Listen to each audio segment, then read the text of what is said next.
Hi, what is up, everybody? It is Tiffany Stevens, aka Black Mamba, and I am your host once again for the Planet EJOBN podcast. I wish I had a fancier way to say that because I'm kind of getting tired of saying the letters. So I'm gonna try to come up with something that's a little bit more fun next time. But it is back. We are back with another week full of topics and things from all over to talk about with you guys this week. So I am back once again. I have my usual suspects with me. We have Jensen, Kyle, Jerry, and Terrence, and we're getting ready to have another fun-filled show for you guys this week. So with that, fellas, go ahead and introduce yourself. Man, back again. Jensen, aka J Star 1906 is my Instagram name. Here to talk about topics with my fellow nerds, and I'm happy to be back again.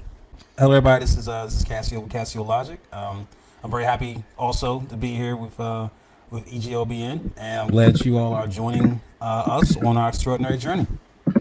So we got a podcast for you.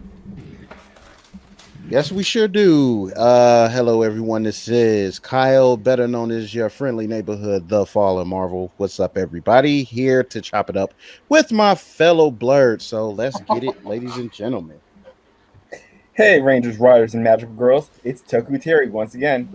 I'm just glad to be here. Glad to talk about what's new in the entertainment world with my fellow blurreds. Okay, I need to get a better intro.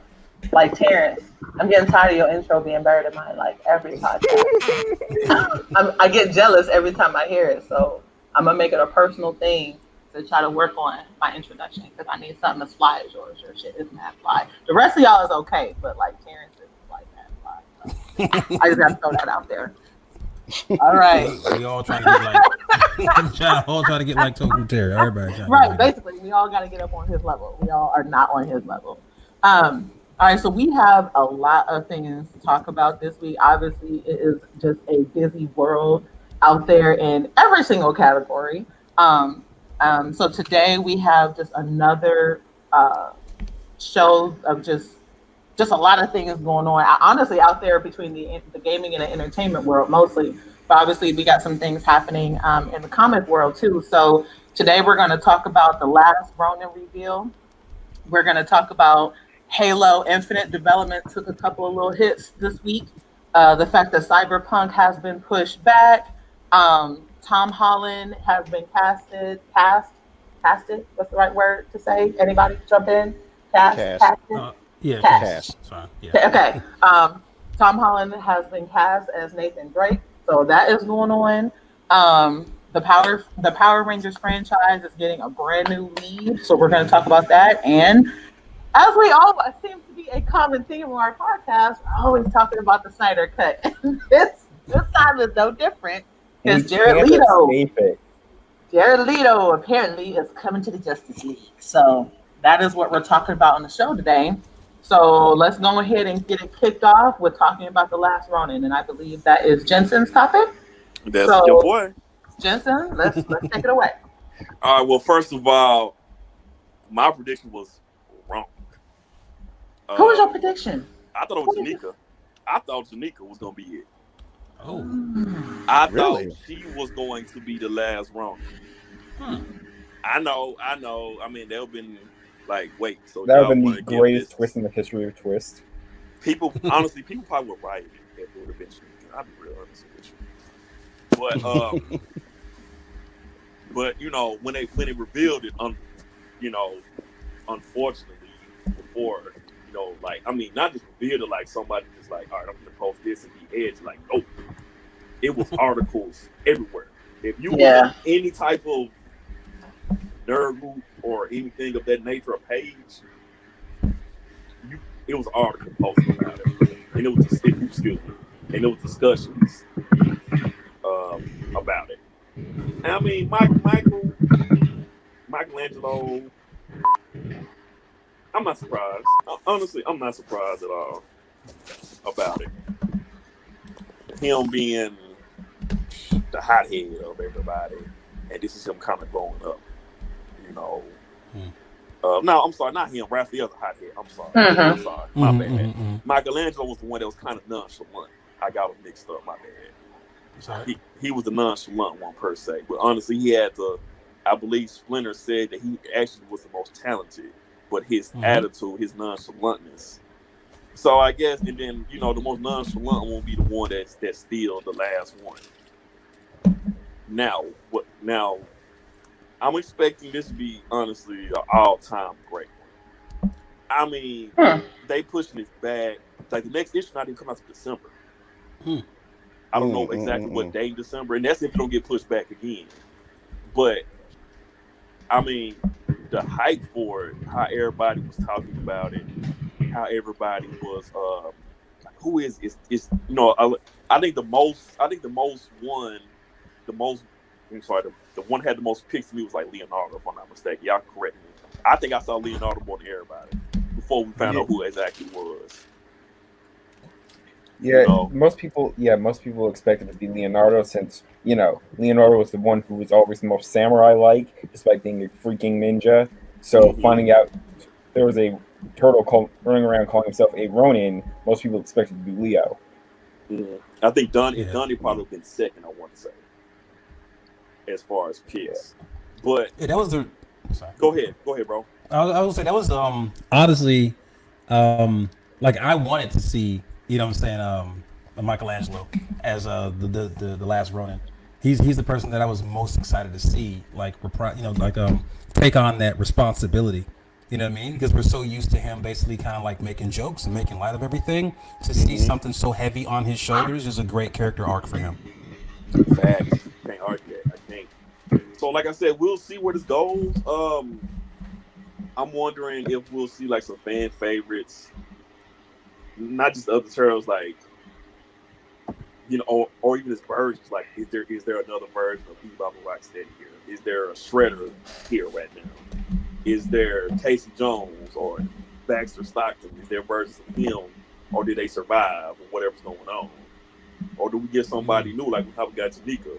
Is there somebody new to introduce? Or his Shredder's granddaughter, Kara, is she still around? So I feel like I feel like it will meet the hype, honestly, of what they got going on. That's my take. That's my personal take on it. I mean, personally, for me, like, I'm glad it wound up being Mikey. I definitely would. I would have been doubly glad if it was Donnie, because Donnie's Agreed. been Mm-hmm. Donnie's been my favorite like since day one, Yep. and I felt that like a lot of times he was criminally underutilized in a lot of situations. But I mean, I'm glad that it was Mikey, because the thing is that him or Donnie would have been the surprise pick. It being Raph or Leo, that would have been like the safe pick. Like, that would have been easy for them to just say like, oh, it could have been Leo or Raph, because both of them have taken that type of position before, where they went off on their own to do such and such or whatever.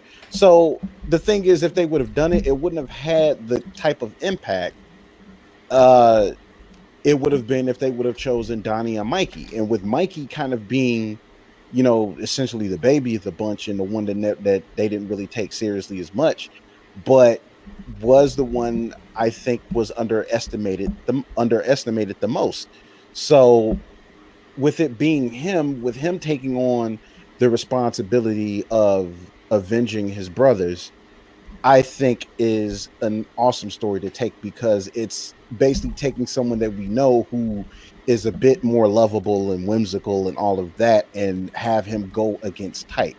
Because that's always interesting when you have characters that you've already kind of used to that go against type in an interesting way, like a la, an Injustice Superman, and they're on go for it. It's like, it's really cool sometimes when you see a beloved character sometimes go against type. And I just Mm-hmm. think this is one of those situations where it just works. It just really works. And like, I'm looking forward to see where this story goes. Facts. Um, I was being the one on the in our little group that does not read as many comics as the rest of you do.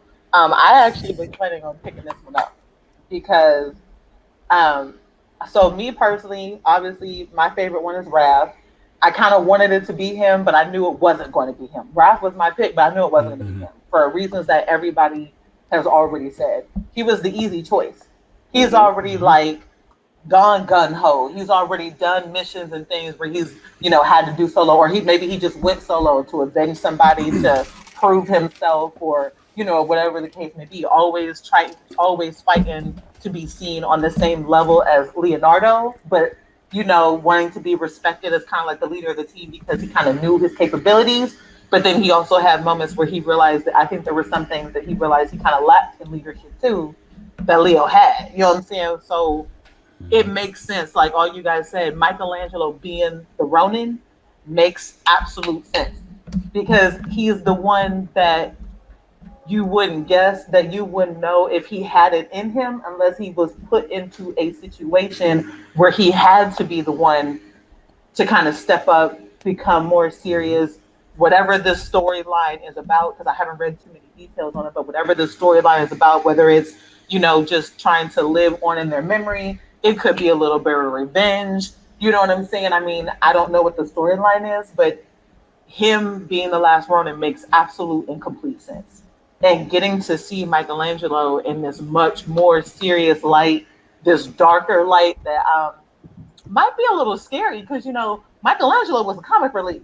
Michelangelo, was kind of like the heart. He's kind of that one that rallies everybody and, gets everybody not to take themselves so seriously, but he's dependable too. So I'm sure it's a much darker comic. You know what I'm saying? You're seeing him basically by himself, trying to honor the memories of his brothers, you know what I'm saying, and Splinter and whatever. And it's just, and I'm a little nervous to read it because I'm going to cry, and all that. 'Cause, I'm sure Michelangelo is having dark moments, you know what I'm saying, when he's by himself and it's silence and maybe the walls are, feel like they're closing in on him. And, he has to keep himself motivated to keep going and doing whatever it is that he's doing in this comic. So I'm actually looking forward to it. And again, I'm the one that doesn't read a lot of, comics compared to all of you guys, but I actually am planning on getting this one because I really am interested to see who Michelangelo is now, like what happened, who he is, and what he's trying to do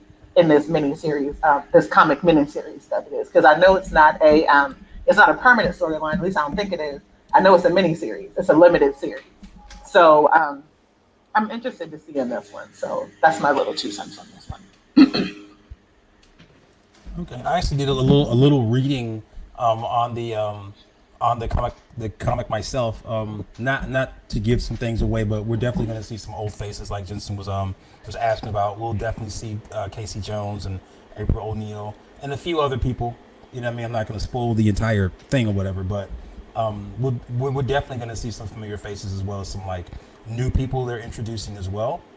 So I completely and totally agree with Black Mamba about seeing Michelangelo in these dark moments and things like that. It's definitely going to be something that we're not used to, but I got to admit I'm here for it. Like I am completely and totally here for it because seeing a turtle kind of like have these one-dimensional personalities, but being able to kind of like predict how a turtle's going to behave in certain situations. Sometimes it gets kind of old a little bit, and to see a person like Michelangelo be put into like a life or death situation where the fate of his entire, all of his brothers, the rest on his shoulders, I find that just intriguing. Yeah. I wonder if, and again, for anybody who's kind of read it, obviously don't spoil it, but I do wonder if in the series they're going to talk about, or maybe have like a flashback of like what happened to each turtle, like how he got to be by himself. I wonder if they're going to, or I'm sure there may be like flashback moments where maybe he's thinking about different instances he's had with each one of his brothers. You know what I'm saying? Like I really wonder if they're going to do that. I kind of hope that they do for people like me who, because I don't know if this is connected to any other turtle story. You know what I'm saying? So like for people like you guys, where you guys read comics, if it's referencing to any of the story, you might know if you read, turtle comics. You know what I'm saying? Versus like me, not really knowing, You know what I'm saying? If it's connect, if it's referring back to a, another panel or action or a place or a moment, you guys may know that because you read other Turtle comics, but I don't. So Right. I wonder if if these comics are going to contain any of that for like people like me who may not read it, but obviously you want to get some of that background on what happened or any shared moments that he's having, flashbacks or whatever. I wonder if the comics are going to do that. I hope it does. That was just a little random 2 cents. Little random 2 cents right there. Terrence, do you have anything to add on this topic at all?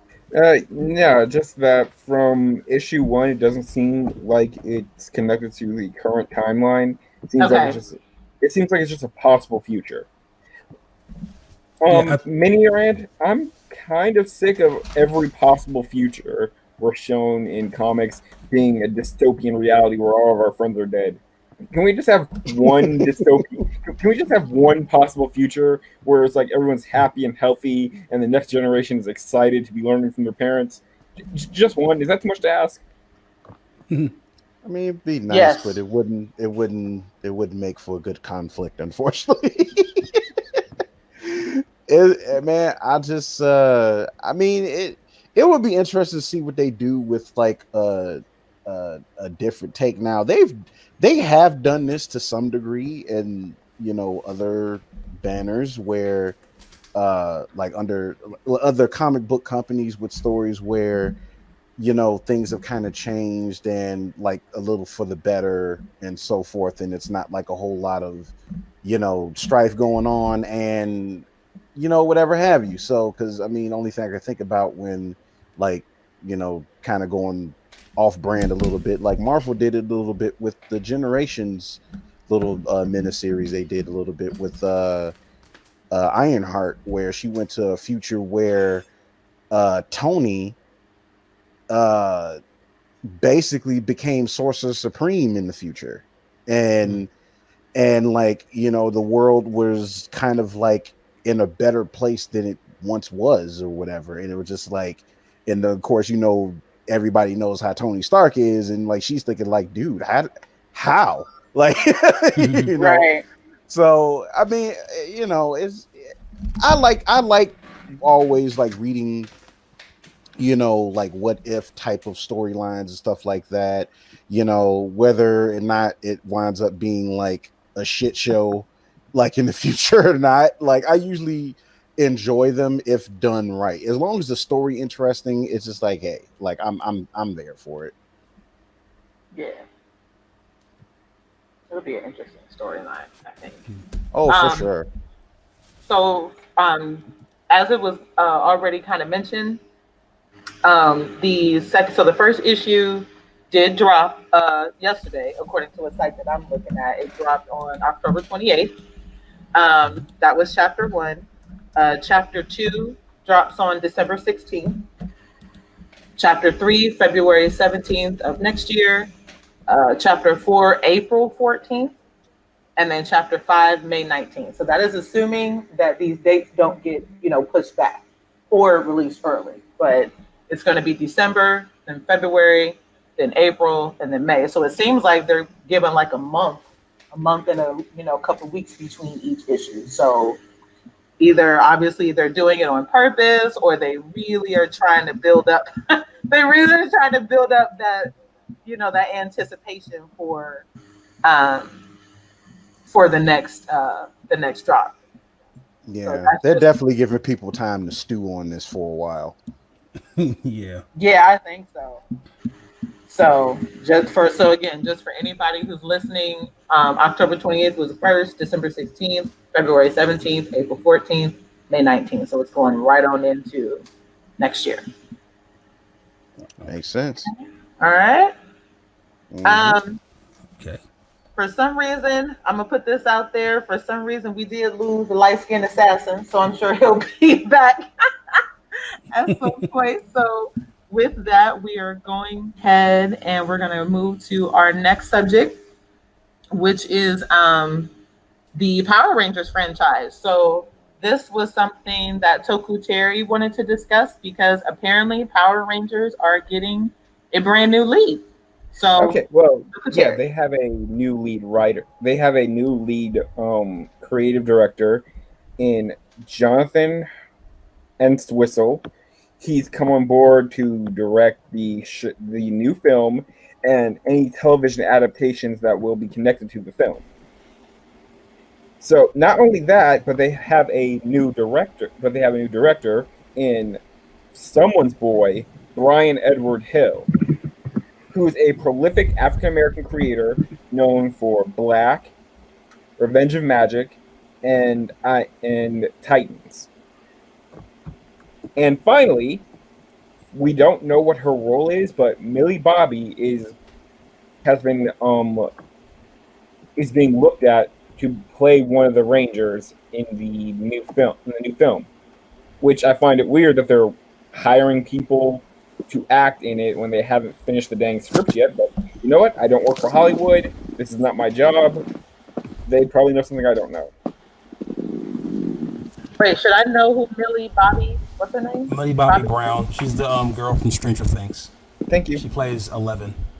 Thank you. Oh, she's going to the Power Ranger franchise. Mm-hmm. That's Yep. the rumor. It's What?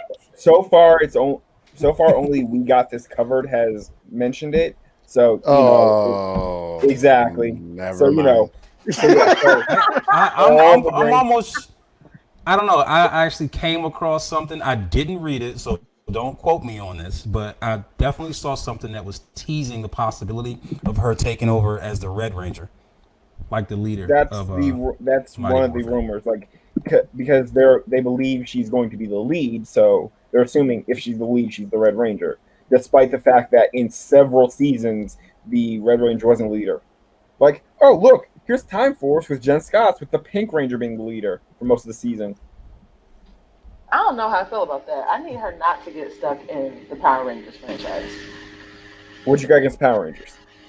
Listen, honestly, I don't have anything against Power Rangers, but you tell me, what else have you seen those main actors do outside of Power Rangers? That was notable. Amy Jo Johnson did Flashpoint. Ha. That is a cartoon. No, Flashpoint. No, it's not.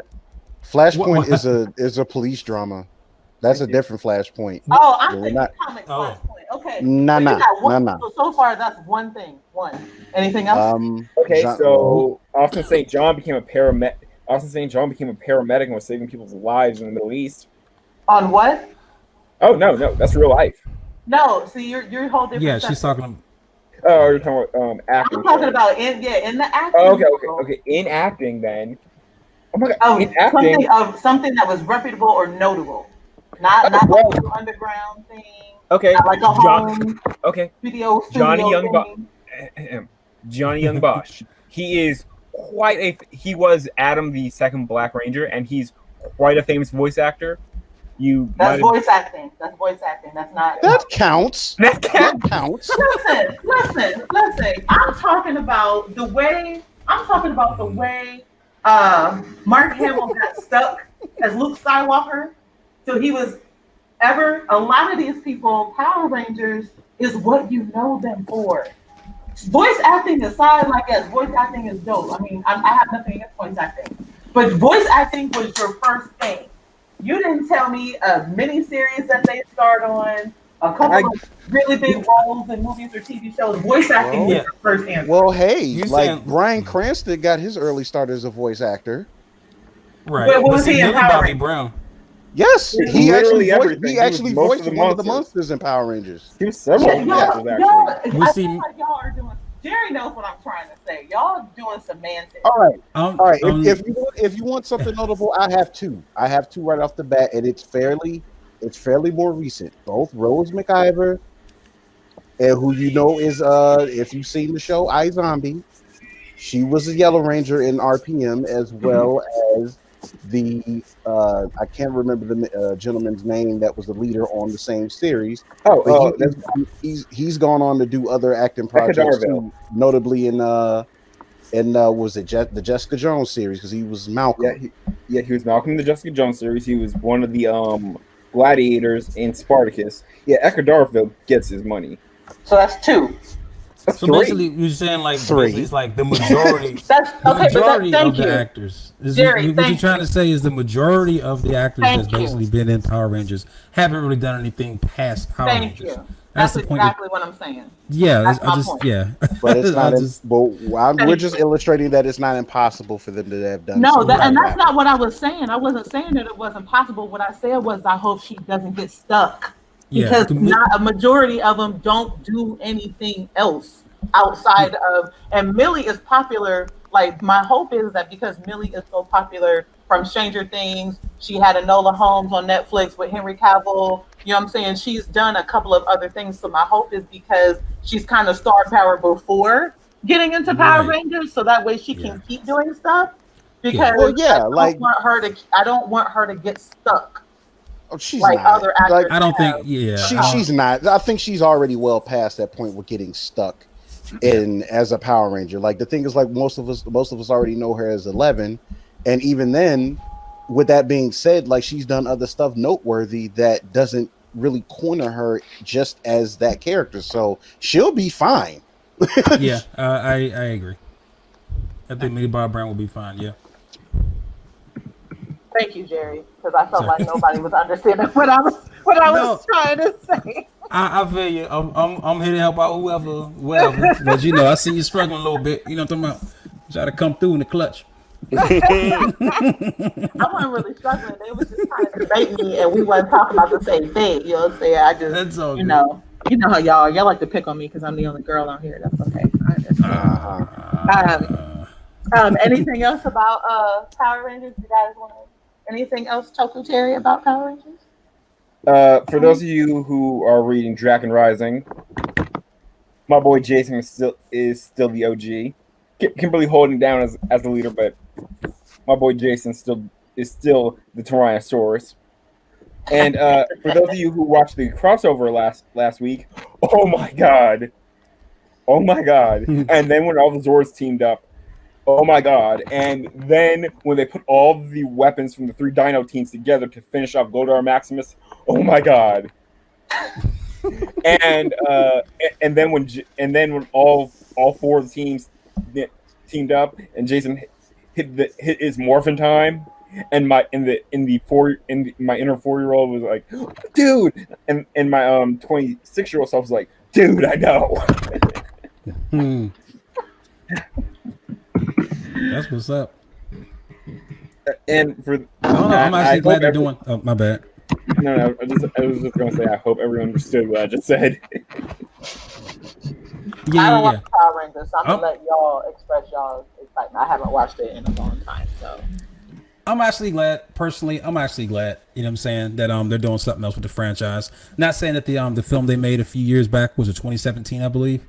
Not saying there's anything that's really wrong with that film, but I guess it didn't really get a lot of traction. You know what I mean? And I don't think there was a sequel. You know what I'm saying? Put in the works for that, but I mean the Power Rangers they're a fun franchise. You know what I'm saying? Is all about nostalgia in the '90s and things like that. So I mean it's cool to see these things reprised. You know, but yeah, I'm excited to see what they do with it. Honestly. Kyle, Jensen. I think everything has already been said. It's just kind of just see where they go with it from here. Like it still kind of saddens me that they're kind of leaving the most recent reboot kind of like in the wind because I thought there was a lot of potential there. But Oh, you there know, is. I understand. Like I hate it, but it's one of those things. You know, if something doesn't necessarily work for a studio or company or whatever, they may decide to go ahead and move on. But Yeah. look at Ninja Turtles. They had to reboot that after the Out of the Shadows movie came out, and rightfully so because Bay Turtles didn't work. It just No, didn't. not at all. They were gross. Sorry, It's not I even don't the even. physical appearance; it's I don't everything even. I about don't them. even want to get started on that, man. All right. Best leave that in the past where it belongs. All right. I just want to say, Lord Drake is one of the best comic villains we've ever got in the past couple of years. I've been hearing that. No cap. I mean, Yeah. He No was during he was during Shattered Grid, but he's starting to get into that weird zone where they're overexposing him because he keeps showing back up, and I'm like, guys, don't kill the idea. Don't kill the cool factor. They gonna start doing him. Boom, gonna start doing him like Thanos. Anything in comics, anything that's gonna be going on crazy, he's gonna be somewhat involved in because first of all, the Rangers universe isn't just big or big, I should say like that. So most of everything, evil wise, since he's been introduced, is gonna be involved with him. So yeah. eventually they're gonna like Thanos. Well, not like Thanos right now in comics. He hasn't been seen in months now. He just got back. They killed him off. They killed him off for a little bit. I see they're gonna do that with Draken. I mean, if it's working, it's working. Keep him. Shit, ain't nobody. I don't see too He'll many be people back. complaining. He will be back. Yeah, I have seen complaints because like everyone is terrified that he's going to be the new Green Ranger, and they're all yelling about how much they don't want that. Well, we'll see how this new villain goes because supposedly the god of this universe that Draken left a fail safe for the like. Well, if I die, you can have it. So some being. Oh no! You're talking about Draken New Rising. Yeah, they revealed what that was. It's not a god. It turned out to be a signal to signal Dark Spectre to come to Earth. Yeah, some type of like I just said. Yes. So for those of you who don't remember Power Rangers in Space, Dark Spectre was the big bad. He was like the anti-Zordon. He was this ancient force of evil who even Zed was afraid of. And in the Shattered Grid in the Coinless universe, turns out Dark Spectre, instead of kidnapping Andromeda, it looks like Andros was the one who went evil. So yeah, Okay. Yeah, I appreciate that, Terrence. He said it better than I could. Yeah. So that's going to be a whole. So obviously they're going to take us back to the Coinless universe again for a third miniseries, just from the way the second miniseries ended. Now they're just going to keep taking us. They're just going to keep making miniseries in this universe, aren't they? Like just like every 6 or so months.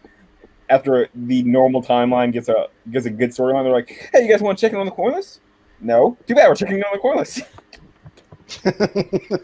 I mean, they got to have something to do with in between, Yeah. I guess, main big bads or whatever. Yeah. I mean, it's in order, obviously, if a comic franchise is going to have to continue, it's like, hey, they got to have something take place. Like, some got to happen. So, Yep. so yeah, I'm looking forward to it though. All right, so yeah, that's everything I think. All right. So with that, we're gonna go ahead and move on to our next topic, which is a gaming update. So Yay! yeah, see, this is something I can like really get on. I'll be quiet for a lot of time, but I'll be here. But I'll be quiet. So so there's a lot going on. Obviously, it seems like every day there is something happening in the gaming world, the tech world. It's too much for us to talk about in one show, or we may have to have one show dedicated to gaming. Right. But we got a couple of things to talk about with this one, which is Halo Infinite development experienced a couple of hiccups this week. Cyberpunk has been pushed back to December, and Tom Holland. I try to get excited. Did you hear it, Kyle? No, We You heard it. You don't want to acknowledge it, but you heard it. You did your best. I heard no such thing. Tom Holland. I tried again. Is Nathan Drake, and so the filming for that movie has started. Obviously, since it's been past success, been started. So, Fallen Marvel, go ahead and start us off. Well, basically, we gotta kind of hit this thing running with your favorite franchise, Halo. So apparently, it's been two things this past week. The first being that 343 Industries decided to remove traditional color customization in the core game. You have to pay a premium for that now. So if you want to have a color armor coating for your Spartan and other things or whatever, well, you're gonna have to reach into your wallet just a little bit more paying this game. So, needless to say, fans are not, and I repeat, are not happy with that at all. So it's I believe it was, I'm not the biggest Halo expert, so I'm going to ask this for Tiffany. Like now, obviously, color. I'm safe to assume that color customization in Halo has kind of been a long running staple, correct? Yeah. Yeah. So yeah. So needless to say, people are unhappy that it that you have to pay a premium to have that option again. So yeah, they are not happy, and more so onto that, the I forget my man's name. It was Chris Lee. Chris Lee, who was the main director of Halo Infinite, has stepped away from the project. Yep. More than Saw that too. likely, probably some of the higher ups probably kind of pushed him out of that position, and they've brought in like a couple other people who've worked on the series previously to kind of handle the single player campaign and someone else for the multiplayer campaign. And they still state that Chris Lee is still an employee of Microsoft. He's just not working on this game anymore. And it's probably there's been some talk to say that's probably been the thing not long after the initial showcase of Halo Infinite. So this has probably been something that they've been orchestrating for quite a while, and they just decided to drop the news this past week. So yeah, like it's got some folks worried, to say the least. So yeah. So I will say, so just so when Xbox obviously, came out with their reveal, so to speak, and I think we all kind of tuned in to watch everything that was going on. They Mhm. demoed Halo Infinite. Halo Infinite was shown during the showcase. Right. As somebody who's been playing Halo since the first one, it's Halo. Like me personally, I didn't see anything wrong with how it looked. Like nothing. Now I will agree that if you have to pay a premium to get like something extra, that is kind of whack because you have never had to do that in previous, Halo games. But Mhm. it looked like a Halo game. It moved like a Halo game. Like people were talking about like some of the movements was kind of choppy. It didn't whatever. So one, Mhm. I need people to understand that when we saw it, it wasn't finished yet. So let's make that clear, you know Yeah. what I'm saying, right there. But then two, Yeah. it's a Halo game. Like it looked like Halo to me. Like I guess I'm a little bit stuck trying to figure out again with that news aside about having to pay that premium, that aside, because I understand that. But with other Mhm. people's complaints, I didn't get it. Because the gameplay looked like the gameplay. You know what I'm saying? Like, I don't know. Yeah. Maybe because as a gamer, I'm kind of picky on some things, but I've learned to kind of I choose my battles when it comes to gaming. And it wasn't enough to piss me off. You know what I'm saying? So Yeah. I didn't a lot of the development things that they're trying to say that's wrong with Halo Infinite and whatnot, like I didn't see that when I saw, what was showcased. I didn't have a problem with anything because it looks like a classic Halo game. Yeah, So I will play devil's advocate and agree. When I first watched it, looking at the gameplay itself, I was like, I didn't necessarily see anything like wrong with it. Now, actually, just looking back on it in hindsight, I can see where some of the gripes were, and it's like, now I'm not going to say that like all of them were legitimate. Some of them were kind of petty, but uh, I think where they messed up at, and I don't know if it was just a simple fact that they were kind of pressured into showing something because up to that point, it was mostly just news and just trailers or just, you know, the gaming director of a specific game coming out and speaking on something really quick with no gameplay. But honestly, I really feel like what really messed them up initially was showing that clean ass cinematic at the beginning before showing the gameplay, because it was That a could be. miles of differences between the two. So, Okay, so I will say this because you may have a point that is a valid argument I can kind of see. So, but for anybody who played the last Halo, it was kind mhm, of the same thing. You know what I'm saying? Like the cinematics are the cinematics because you know we're in what level generation of gaming are we where that shit's just fucking tight. You know what I'm saying or whatever. yeah, But the game, yeah, so on that I can agree because now you know what? Let me stop. I'll stop right there because you now that I can agree with your point because the hmm cinematics kind of look like Destiny type shit. You know what I'm saying? Like this hmm clean crisp, but then you get to the gameplay and the gameplay kind of looks like Halo 2. That I can agree right, with. I can agree with that right there. But right. remember, it was unfinished at the time. So Yeah, I mean, but even then, it's like even with something that's like that's still I in can see where development. you're Like, going, granted, Kyle. it's I can like agree with that. No, I it's can like agree with that. yeah, and it's like it's a lot of cases like games that still in development definitely look like they're out of like alpha like form at that point. And it's like it really seemed like at the end of it, like they still had some ways to go as far as like what the game was supposed to bring. Cause to be honest, like I mean, you see a couple of gameplay features that's a little bit new, but when you kind of like are like front and center what they showed you, it really didn't blow you away. Like it And just kind that's of what I looked. was saying. Like it looked It's like like Halo 2 graphics yeah, with especially with Halo. Buddy. Yeah, Yeah. especially like with Buddy doing that speech at the end of it, and it was just kind of like, ugh, What? Buddy, Okay. you are Now, hard okay. to look at. Like, Now listen. Now listen. I will tell you that also my disappointment again as somebody that's been playing Halo since the beginning, my mhm, disappointment is this game, at least from what I saw, right? Because they haven't with all this hoopla going around and with them like taking the game back after the world cried, you know, and everything and whatever. right, But from what we saw, okay, it doesn't look like they're continuing from the previous game, the story.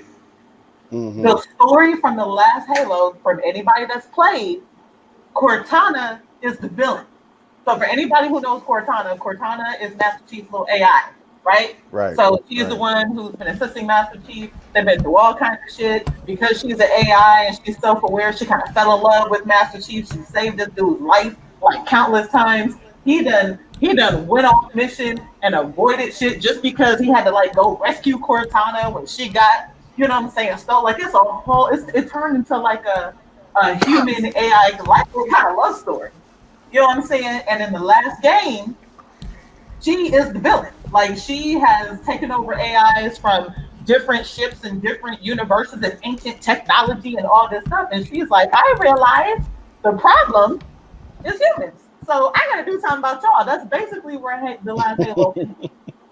So I'm looking right. at this game and it kind of, again, going back to Destiny, and kind of for anybody who's played Destiny, it reminded me of when the story that dropped where the Guardians was against the Cabal, the guy. I forget his name.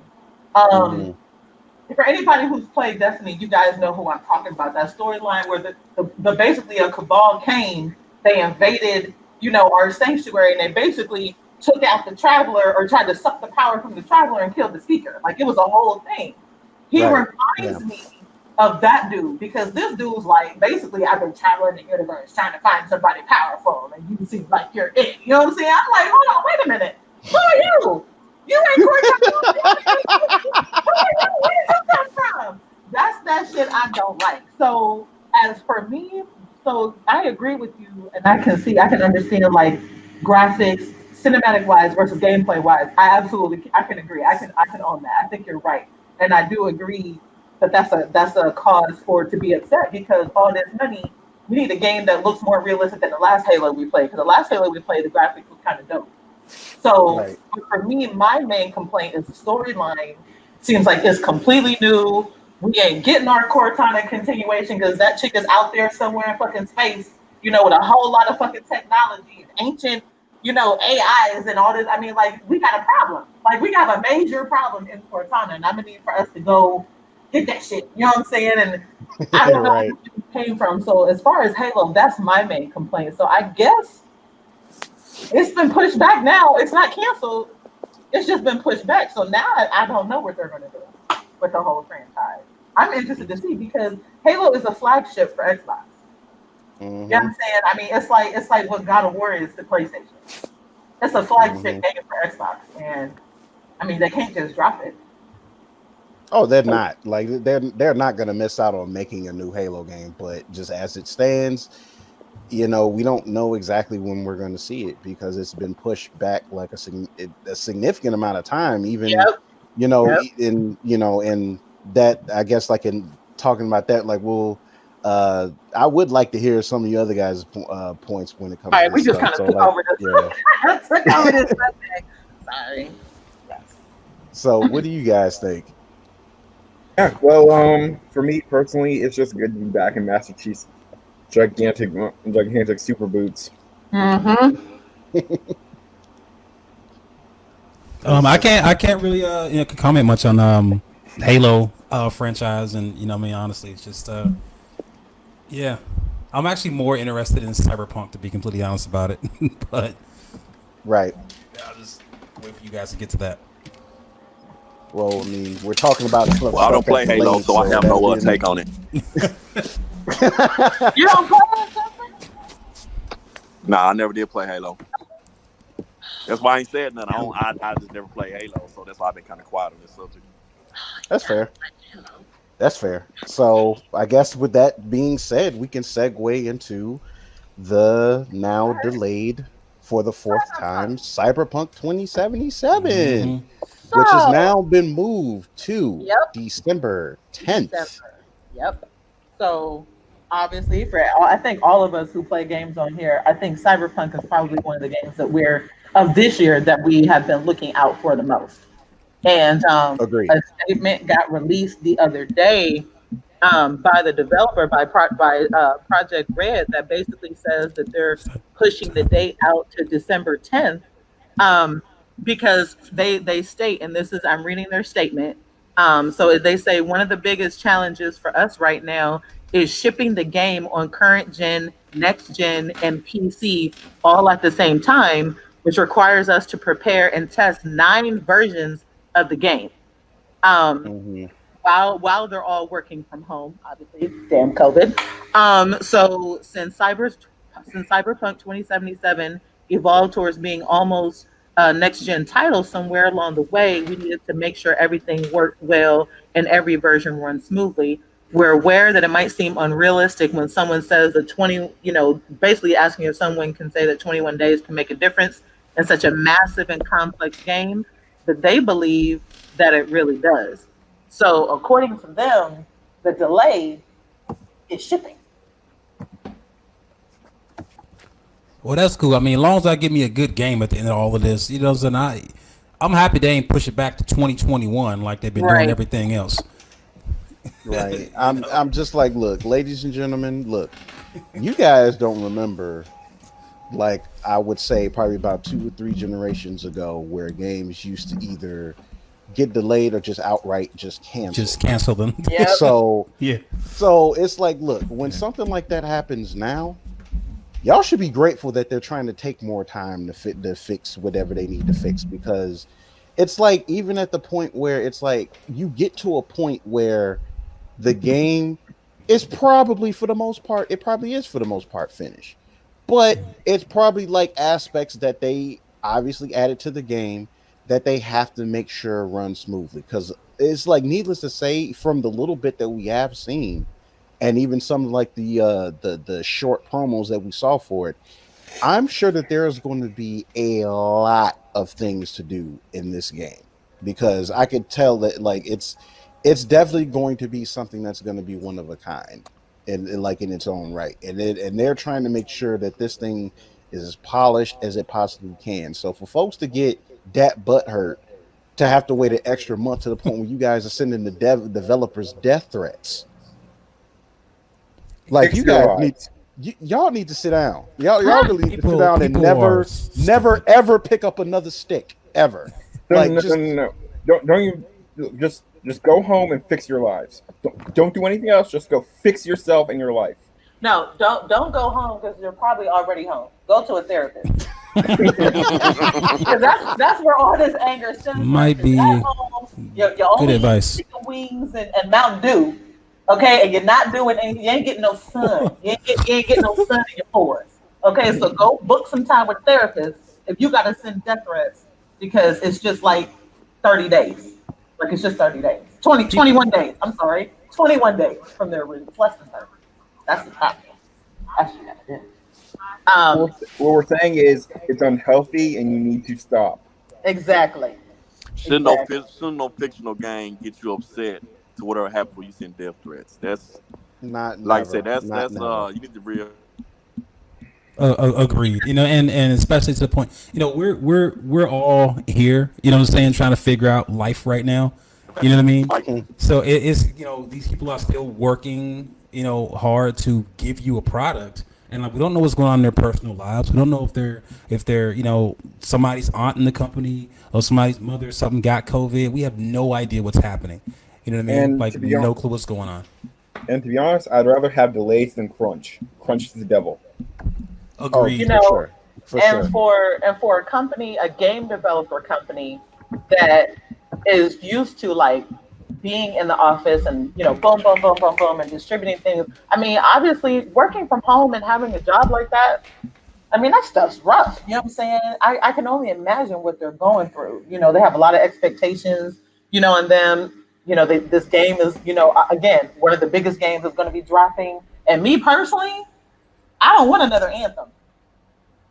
So, I don't think anyone does. And the thing is, so it's like, and I, look, EA, I know it's just to add to that, I'm sorry, yeah, I I didn't mean to cut you off, but just to add to that, it's like EA has been getting nothing but vitriol, like even before Anthem, but they've been definitely been getting vitriol ever since. yep. So, I don't think they've really recovered because no, how big Anthem was supposed to be, like it's gonna be a minute. Like in my opinion, they gonna have to work hard to dig themselves out of that because it's like when Anthem messed up, it seemed like it like any other thing that they had out because of the Anthem disappointment. Like people like man, FEA.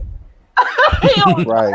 that game. We don't want that, even if it's a franchise that you can kind of trust from them. People like nah, FEA because they messed up Anthem. Like that's a long thing to battle back from. And again, I know it's two different studios, but if EA would have just took some more time and got the right people up in there, Anthem could have been as big as it was supposed to be instead of being riddled with bugs for like the first 6 months that the game dropped. Right. You know what I'm saying? And again, I'm somebody who bought Anthem on day one, so I was pissed when I could not play my damn game that I spent 60, 65, $70 on. You know what That I'm saying? that's So go ahead. Oh, go ahead, Cassio. That's what I'm talking about. Like I like the developers of the Cyberpunk 2077 game. We appreciate you for taking your time on this. I'm just Yep. gonna put that out there. I'm gonna put it out there. I don't want no Yep. bad omens coming back on me or nothing. I ain't seen no death threats or nothing. I appreciate you. Nope. Me For personally, sure. I'm really excited for the game because like my Yep. favorite games deal with like I don't know futuristic cyberpunk. Since my favorite game of all time is a game called Snatcher on Sega CD, and I think I only played a game that dealt with cyberpunk. I guess like the genre. Jeez, what was the name of the game? It was Quantum Dream. It was just recently they made it. Okay. Oh Jesus I Christ! am Becoming starting. Human. Becoming Human. Oh, I was about Oh to say. yeah. Yeah, you know what I'm saying. So that's another like game, futuristic game that deals with the cyberpunk genre, and I love those kind of games. You know what I'm saying? And like to have a game like made in this new generation of gaming, you know what I'm saying? Like focus on a cyberpunk world. Like I'm excited to see it, and I don't mind waiting another 30 days if it's gonna be gaming, gold. You know what I'm saying? Yeah. So yeah, I'm good with it. Yeah. All right. So with that one, our final. Oh I wait, guess. hold on. Hold on. Oh, my bad. Sorry. Just one quick thing, since we're still in gaming before we move on. Uh, for those that have pre-ordered the PS5 on Best Buy, they are sending out emails where you can actually schedule a pickup. Yo, I heard it's been like a little bit of pandemonium in some PS. So one, I've heard that some people didn't understand the size that PS5 is. They getting that hole. That thing is big. It's 15. It's 15 and a It's like the half size inches of a tall. giant cereal box. So It's like the size of a giant yeah, box of Cheerios. it's 15. Family It's 15. Yeah, it's 15 and a half inches tall. So like that's definitely That's big. probably the biggest console that we've had to date. Yeah. So So, yeah, and then I've been hearing that there've been some returns happening, but then they're also, so it's like there's been like pre-orders, pre-returns, but then they're also flying right back off the shelves. It's just a lot of gaming. And then as we talked about on, I think on our last show or the show before that, where people are buying the wrong Xboxes because they get Xbox S oh instead yeah, of X. So we're yeah. gonna have a lot of little disappointed babies at Christmas at Christmas time. So it just seems to be console pandemonium a little bit right now Oh on for both sure. sides. I think Nintendo's like, yeah, see, that's what come out with nothing. Yeah, they wait until they. I would say I would give it to them. I would give it to them for probably being smart to waiting until next year. So Yeah, anything console wise, they like we just doing games and different kind of controllers. That's all we gonna do. We ain't doing nothing else right now. So really quick, we got a couple minutes to finish up this particular subject, and we were talking about, or we're going to talk about the fact that Tom Holland has been cast as Nathan Drake in the Uncharted movie. I was getting ready to say series, but it's a movie that's being developed. You already know me as doing my air quote fingers, my enthusiasm earlier. So for those who are Tom Holland fans on this podcast, how do y'all feel about it? I think it looks cool so far. We only got like one little image, obviously, and we're obviously getting a more or less early 20s ish Nathan Drake, like under Sully, because obviously I think like if you guys are familiar with the games, like he's been with Sully for most of his life since he was an adolescent, and he's been under that man's wing ever since. So I'm sure Sully has took him on many adventure, more many of which I'm sure were very life threatening to a child. So, obviously that they're going with him.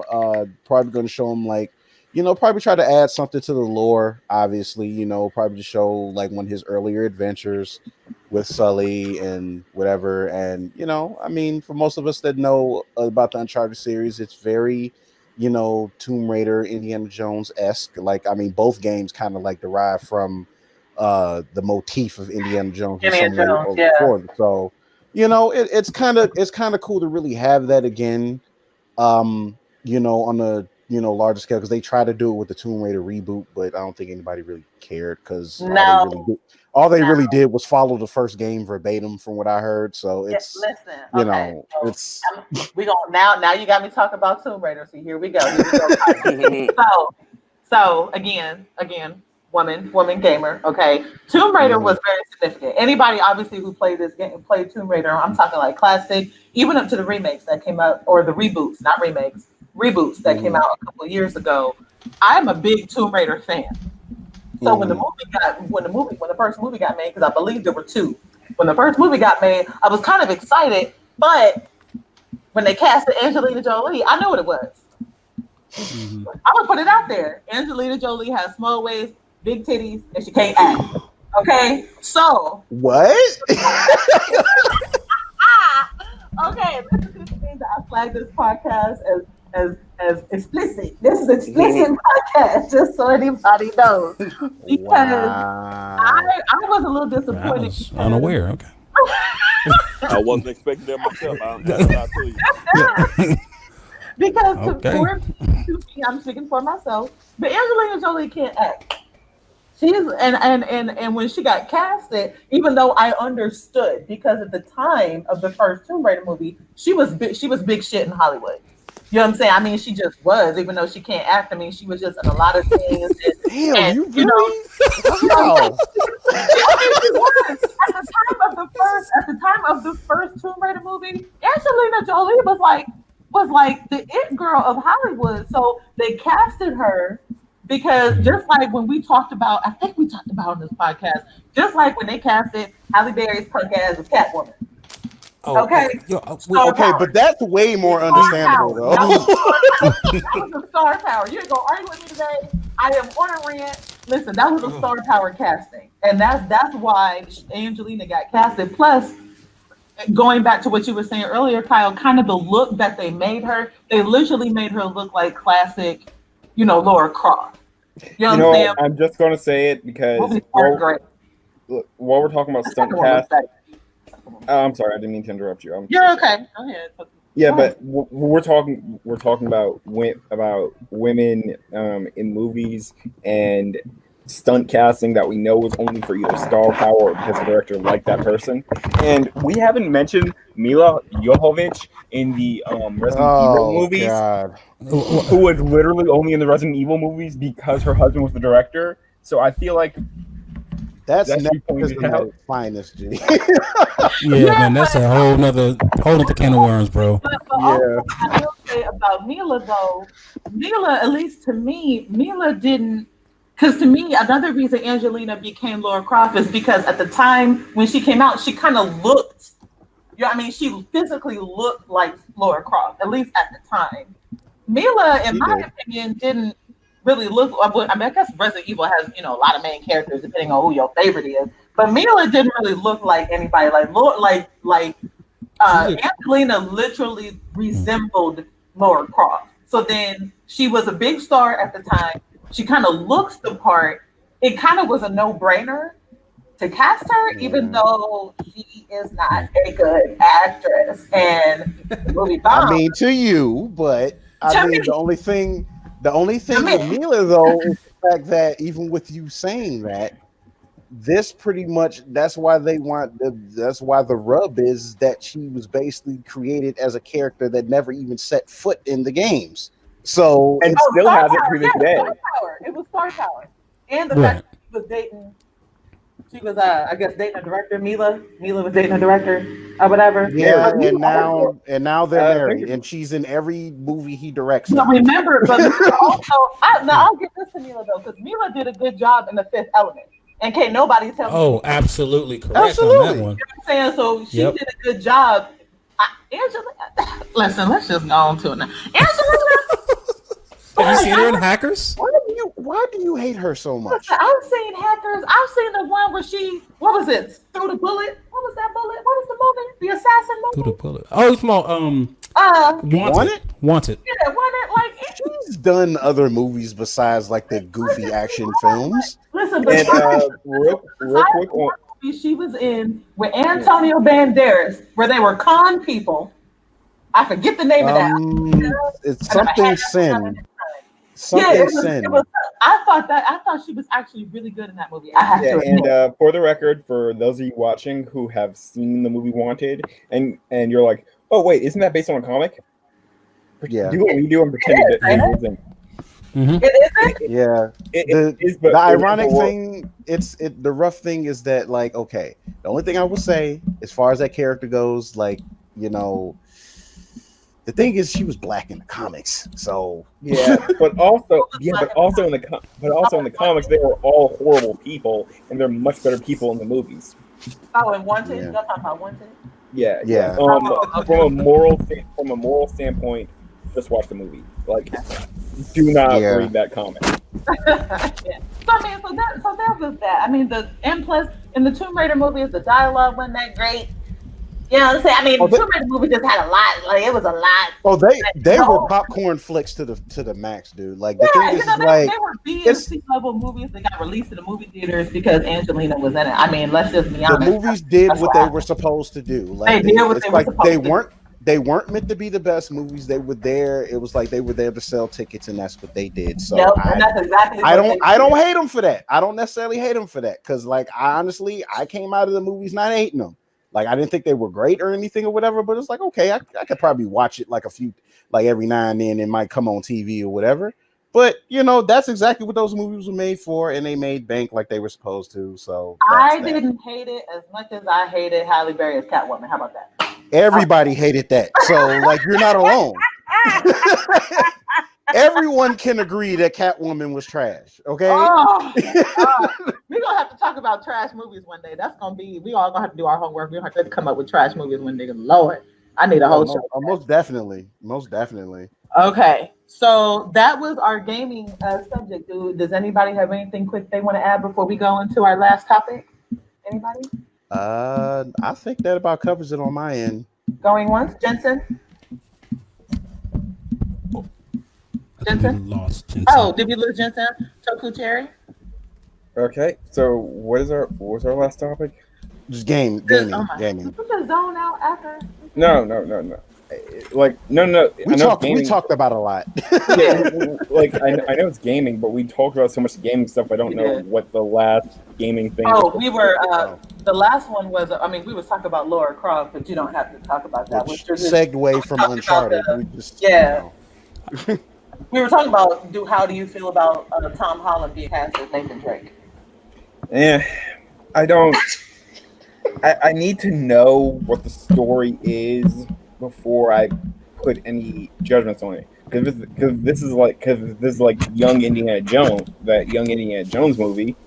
Then I'm like, okay, yeah, I guess I can see it. But it's supposed to be current, modern Nathan Drake. I'm like, okay, I don't want to be the one to tell you this, Tom, but you have a really bad case with baby face. Oh, and Circle gets the square. Yeah. Well, that's why I'm sure they made him early 20s. I doubt he's going to be like a rugged late 20s, early 30s Nathan Drake. I don't see it. I think if that was the case, like if he was older, we'd like be looking at Bradley Cooper as the person to take over the mantle for Nathan Drake. I actually don't think it's bad casting. Sorry, go ahead. Yeah, I was just gonna say, if it was current, like since from as far as I know it's early Nathan Drake, I'm giving him a maybe. But if it was current Nathan Drake, we need somebody at least with a decent amount of 5 o'clock shadow. Right. Well, if it indeed is current Nathan Drake, then Sony needs to get shot in the foot, because it's like, because this is my thing. Because the thing is like, look, I'm kind of looking forward to it, but at the same time, I'm cautious because this is a Sony production and they don't have the best track record when it comes to movies. Yeah. So that's the only thing I will say. I'm gonna say honestly, because like Indiana Jones was basically like a 1980s, I'm saying Marvel.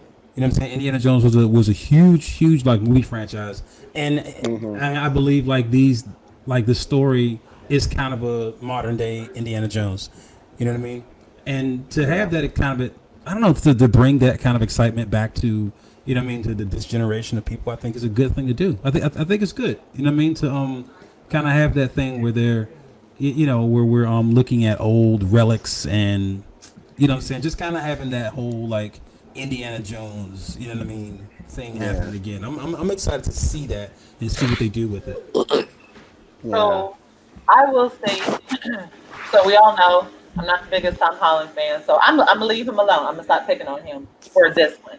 I do agree that it's definitely Indiana Jones-esque, and I do think having something like that is good because it's a break from other things. And I kind of just lied because I said I was gonna leave him alone, but I'm gonna talk about him just for 1 second, only because. For me, just for now, I have to admit, I have only seen gameplay for Uncharted. I haven't played it only because I don't have a PlayStation. So, and I know that that's a PlayStation exclusive. So I haven't played it myself, but I've seen gameplay and I've watched, you know, clips and, you know, and things like that. For myself, I don't see Tom Holland as Nathan Drake, just from what I've seen. I just him, his persona and him, I don't feel it. Like, I honestly think it was the wrong cast. But I understand why he was casted.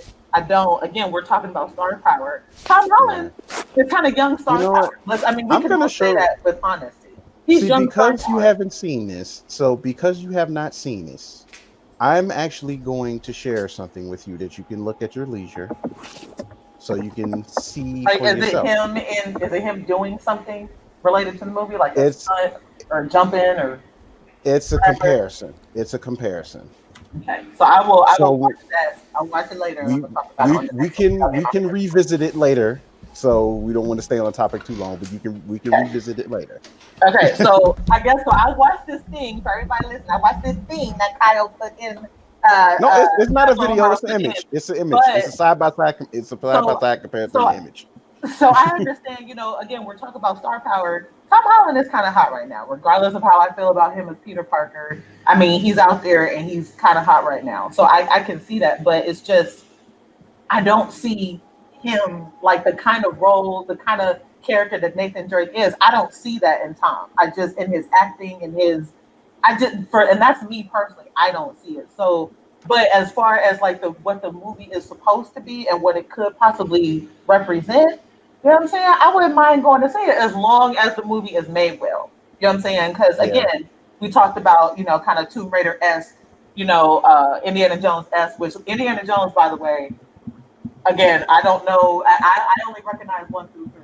I don't know anything that happened after that. I refuse it. Okay, I only acknowledge 1 through 3. Indiana Jones, the franchise, is literally my favorite movie franchise of all time.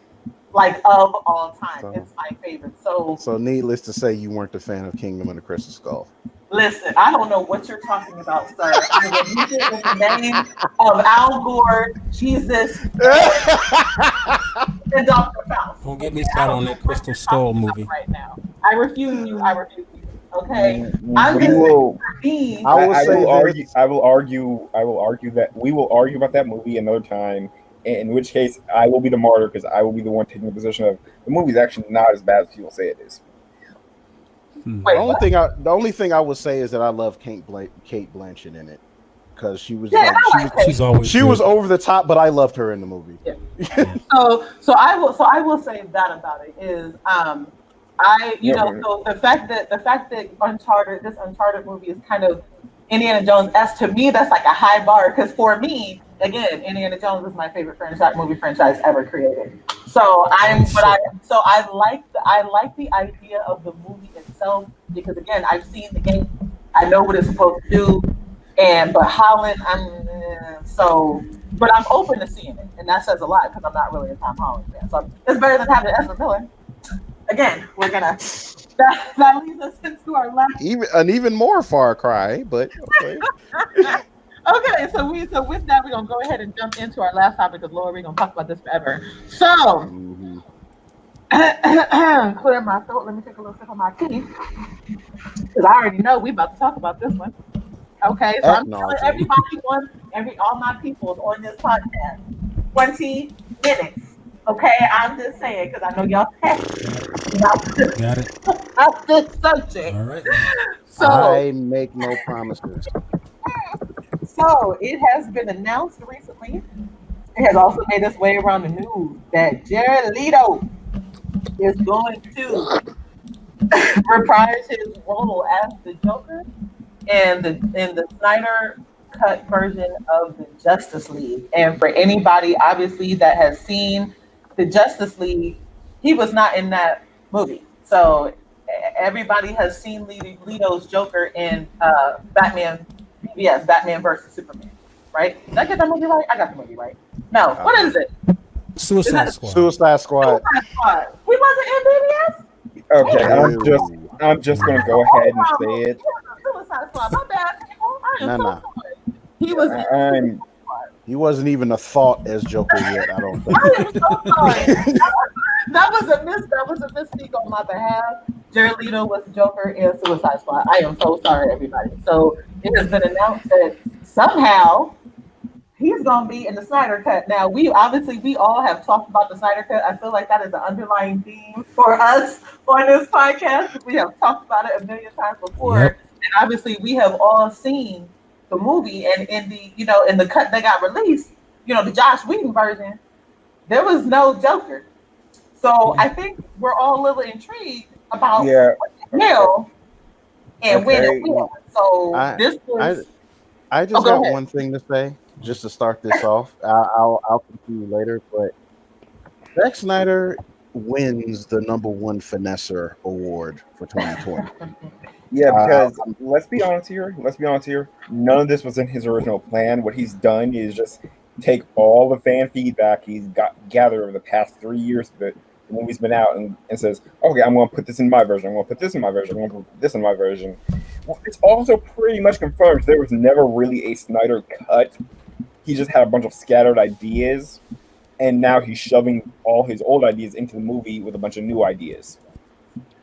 So, and obviously this one was something else because the Joker wasn't in the movie.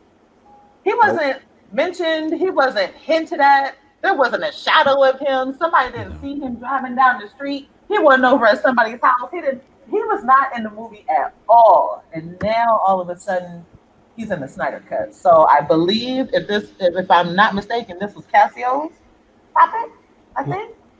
So Cassio? All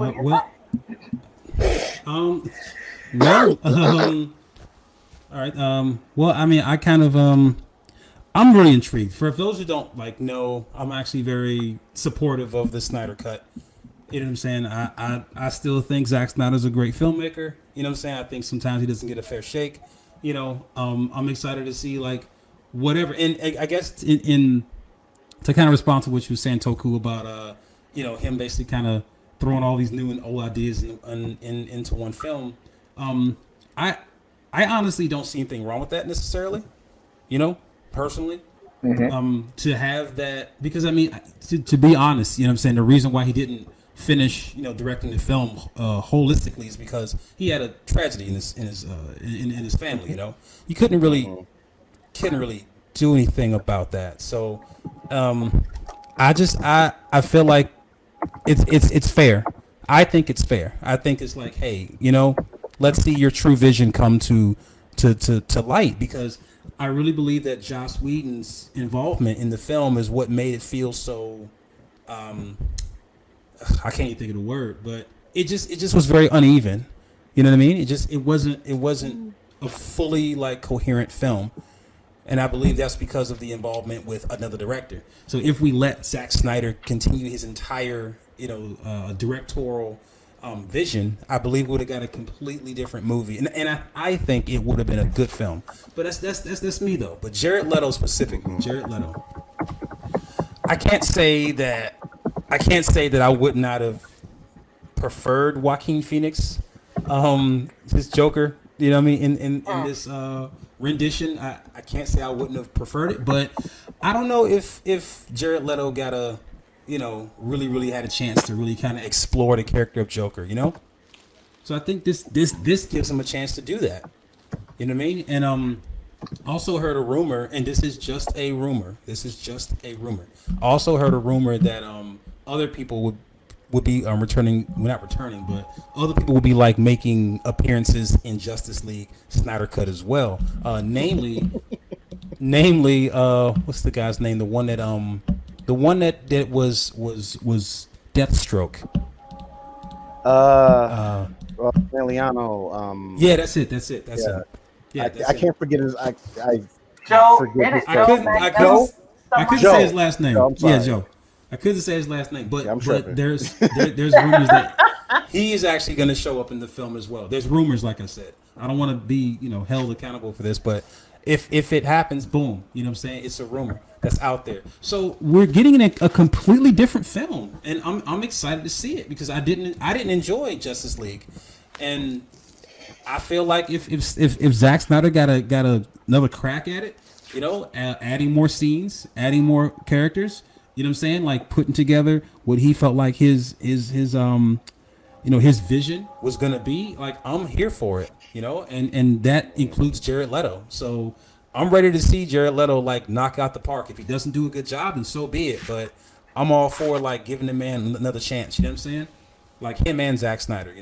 All right, listen. I will give them another chance, but I still believe in my heart of hearts that hiring a guy who is a known Randian to direct a movie series which is has the most anti-Randian ideals in the world might not have been the smartest idea for Hollywood.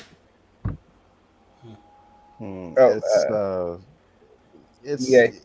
follows Ayn Rand philosophy, which comes through in a lot of his movies, if you've ever noticed. Yeah, it's my thing is this. There, I'm not gonna sit here and say that like he's all his movies are bad because that's obviously not true. No. I'm not saying that. I'm not Oh no saying no no no no. I'm just saying for me personally, that. it's Okay. just because look, for what 300 was, I enjoyed it. Like I thought 300 was a pretty cool movie. Great I movie. did like the Dawn of the Dead. For it being, it's I mean an interesting take on the zombie genre or whatever. And it's just like, okay. I mean, movie made me paranoid after I watched it. It did its job, you know? So it's not that he's not capable of actually doing something good and do it well. The thing is that along with like a lot of other directors that are very good visionary directors, he needs a writing team that can filter out his ideas. Because part of the problem was is that once he was put in charge of orchestrating an entire universe, that's where things kind of started to fall apart. Because for one, Zack Snyder has a reputation of wanting to do too much. If there was no other indication, look no further than The Watchmen, because there are three different cuts of that movie. So, and the thing is like, okay, for a lot of folks that didn't really care for Man of Steel, okay, I get it. Personally, I like Man of Steel. They whack. Like People are wax. That's all I'm gonna say it about wasn't, Right, it Tiffany, right. wasn't like it was flawed, but I liked where I liked the direction they were trying to go in. A lot of the stuff was Right. kind of heavy handed, but I overall like where the potential was going. Mm-hmm. And then they ended up giving him more story control and trying to orchestrate this whole thing. And then BVS happened, which of course we know all the stories. It morphed from Man of Steel 2 to BVS to having Wonder Woman in it to having the rest of the Justice League in it. And it was just like all in the span of a year. And it's like, okay, now I'm worried. Then the movie comes out, and then it's like, what gets me is between the theatrical cut of BVS and the what they call the ultimate cut. The ultimate cut damn near feels like another movie Mm-hmm. because of the fact that the theatrical cut, they literally cut out key plot points Yeah. that would have made his story make more sense.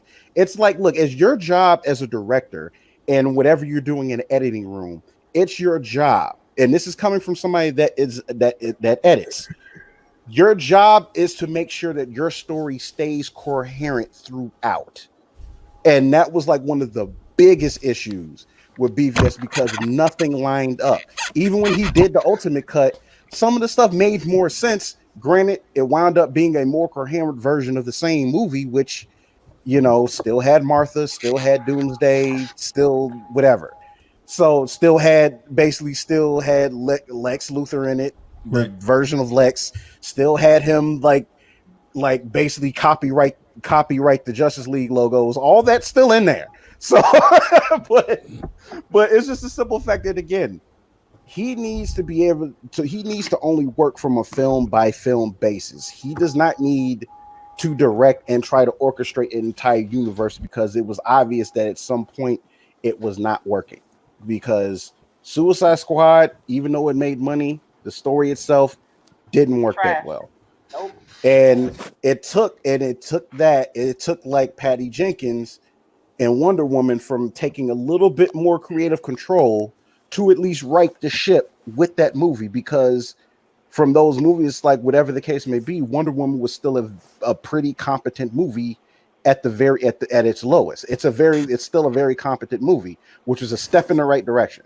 So that's just where I am with Zack Snyder as a creative mind, is that I just honestly really feel like he should not have that much story control over a film because he is not that great of a storyteller, and it's shown he's not that great of a storyteller, especially when he has too much on his plate. And literally the DC movies are literally the prime example of it. So that's why I'm kind of just on the fence with this whole Joker thing, because it's like, what is adding Joker to this movie going to do aside from you just wanting to add more fan service to this film where it's not really needed because Justice League there wasn't even anything that happened in Justice League that warrants Joker being in it.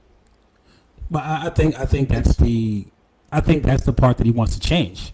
You know what I mean? Like you feel me? Because it's like we never really got to see Batman. You know what I'm saying?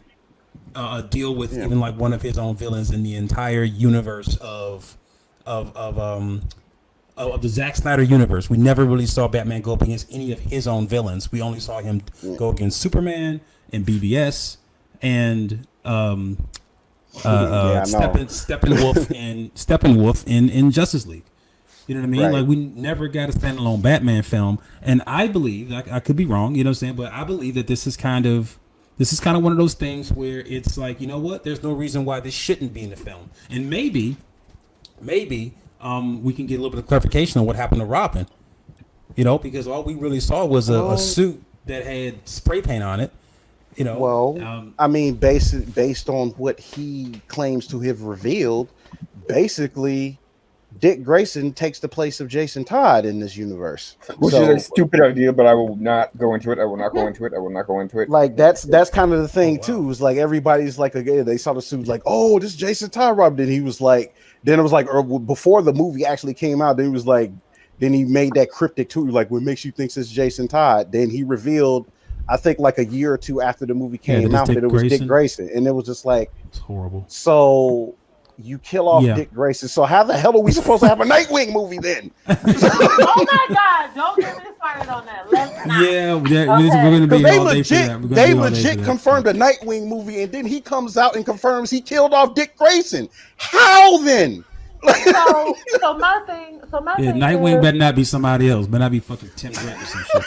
I'm telling you. I'm sorry. I guess my thing is, so I kind of swear to God. think I have a little bit of Kyle's perspective because, like, unless you're go and put the Joker in another movie, he don't need to be in the Justice League movie. That's just how I feel.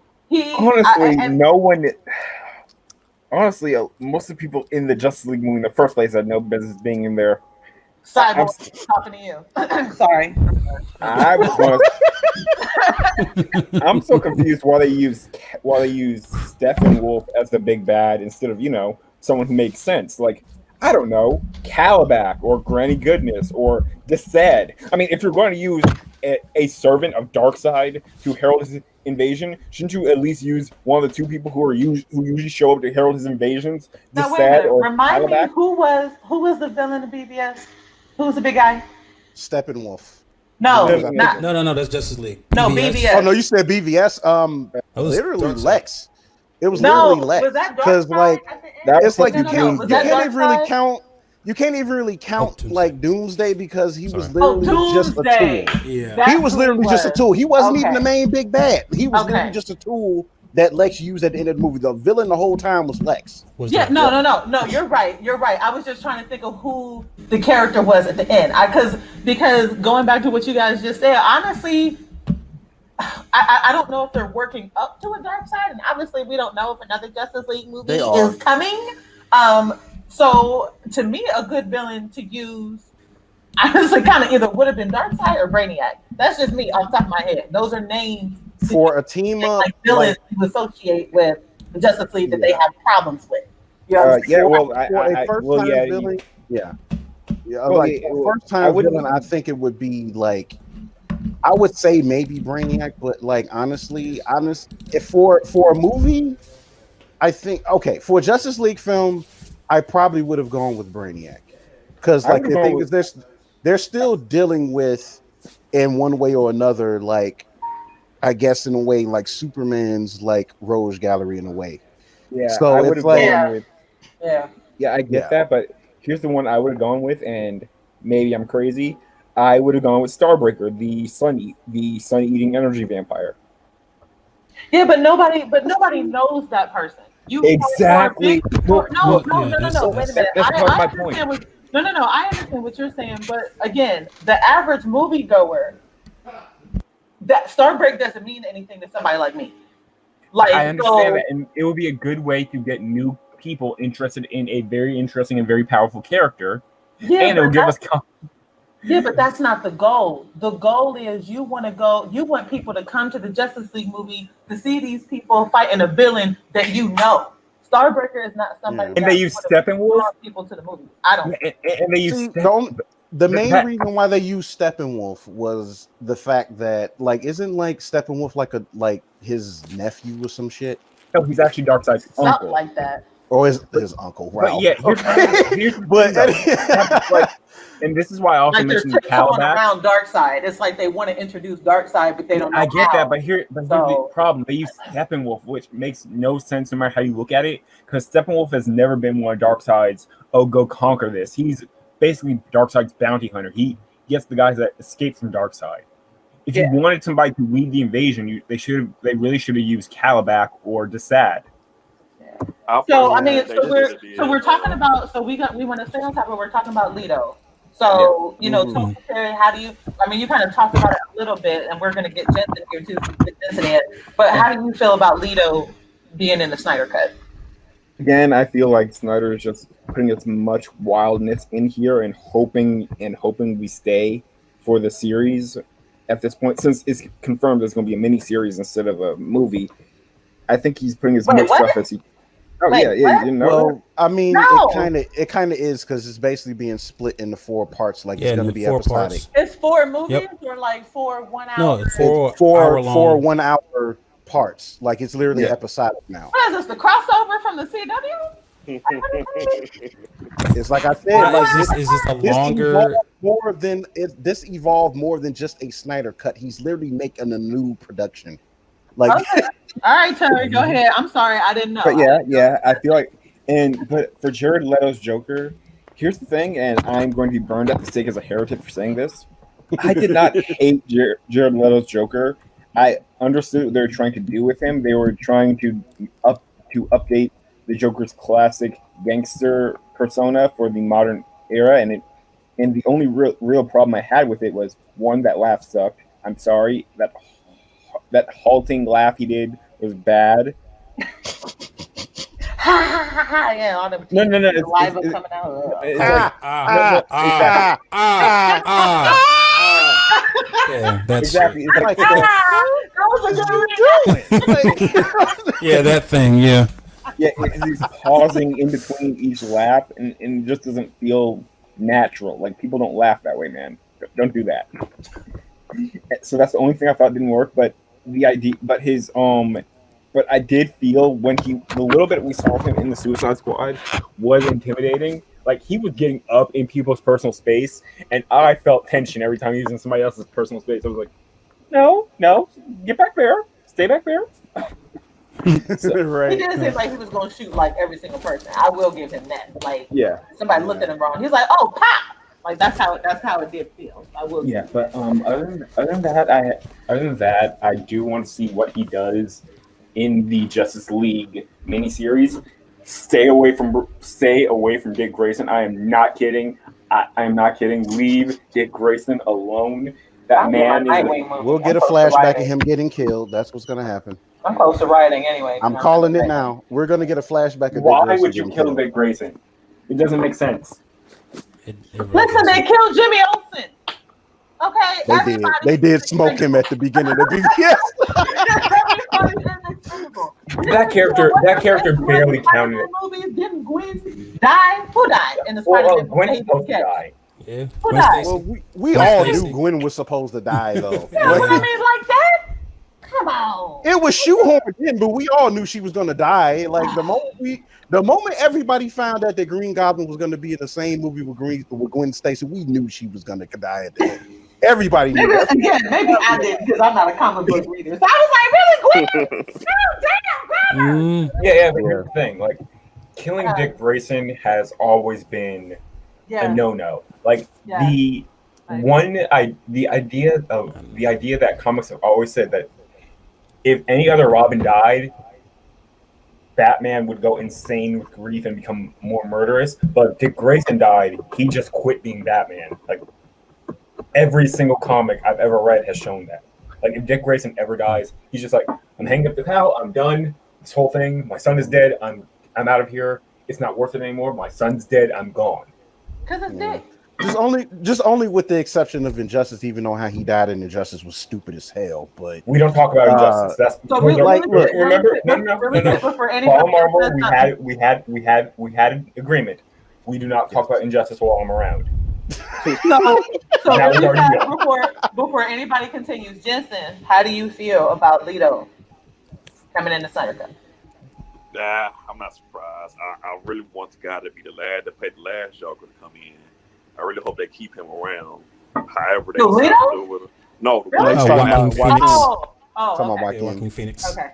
Yeah, you know, I mean, I think because how Leto been living for it or whatever, let's give him like one last Joker movie or whatever. But then I think the Phoenix is gonna be the Joker for a little bit because he played it greatly to me, and so I think they're just doing it, you know, like all right, here's like one or two more movies, and then do what you want with it or whatever. Now, just to go back to what Terrence was saying, I do think honestly, you know, Steppenwolf was cool, but Caliback or Granted Goodness, I think should have been, especially Granted Goodness, because you brought in the female Furies, and I think that would have got a lot more, especially not even just the women. They would have got like a lot more like yo, wait, who are these? Because they got Big Barda, then later on they would have got us Mr. Miracle, because that's, you know, whatever. But anyway, back to the Joker. Yeah, I think it's fine. I had no problem with Leto, and I have no problem with him as Joker. But then if he's not Joker, I wouldn't have no problem with either. That's where I'm at. But Phoenix, I want him. I want him in some movies. Yeah, more movies than Joker. My bad. Yeah. I can agree with that. Actually, the thing about I'm just gonna top it off real quick. The thing about Joker, and the reason why I'm also not, you know, upset or anything about Jared Leto being the Joker, reprising this role in his film, is because like Joker is a kind of a character that can be so many different things depending on what story you're telling. You know, like he fits almost every rendition of Batman we've gotten a different Joker. You know what I mean? Like a different kind of Joker. You know what I mean? For 1960s Batman, we had Cesar Romero. You know what I mean? As a Joker. For we had Jack Nicholson for Michael Keaton's Batman. You know, you know what I'm saying? We had Heath Ledger. You know what I'm saying? For the Dark Knight series. You know what I mean? And like every time it's just been a different kind of Joker. You compare those Jokers against each other, and they're very different characters. You know what I mean? But that's the Joker anyway. Sometimes he's not the same. One day he wakes up and he's just this maniacally murderous, you know, villain, and then there's other days he wakes up and he just wants to like play around and spread laughing gas. You know what I'm saying?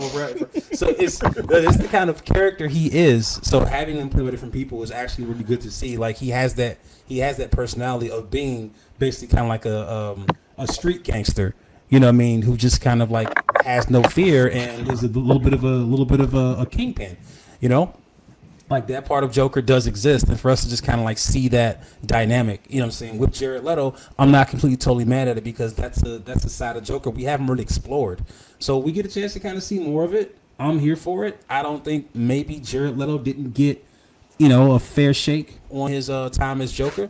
Like I'm told they filmed a lot more scenes than made the final cut or whatever. Suicide Squad, yeah. So he didn't really. That kind of begs me to wonder, like, whose idea was it to just change who the big bad was going to be, if it was a change? Because let's be real, part of the main issue with Suicide Squad, and it's like again, I was willing to give Leto a chance. Exactly. So that we were getting to that, and like the thing is that like I didn't necessarily have a strong opinion about Leto's Joker, because of the fact that we didn't get a lot of them. Like he was literally in the movie for like 5 minutes at most in the original cut. Right. Then they made a Joker cut, which I guess added like maybe like an extra 10, 15 minutes of scenes with him and Harley. But the thing is, with the story they were necessarily trying to tell, I mean, all it was just to basically just make backstory for Harley. but it didn't really do anything to propel the story itself, really. So, It's and true. it was like, hey, we're going into this movie because we think the big bad will be Joker and and company. And it was like, okay, if they're going to follow something similar to what they did with the animation, which was Assault on Arkham, then it's like, hell yeah, I can get with this. This makes sense. But they didn't. They went with something completely different and went up against a villain that, to be honest, should have killed him within the first hour of the film. Like, Whoa. I mean, Okay. let's be real. If we've all seen Suicide Squad, we can all say that. Tell me that there was no scenario where they should have survived at the end. None. None. Absolutely none. So so it was just None. like, it's like y'all did too much with this movie, and that's why folks like wound up being lukewarm about it. Because let's be real, yes, Yeah. the movie made money and got well, I guess a participation Oscar for its troubles, I guess.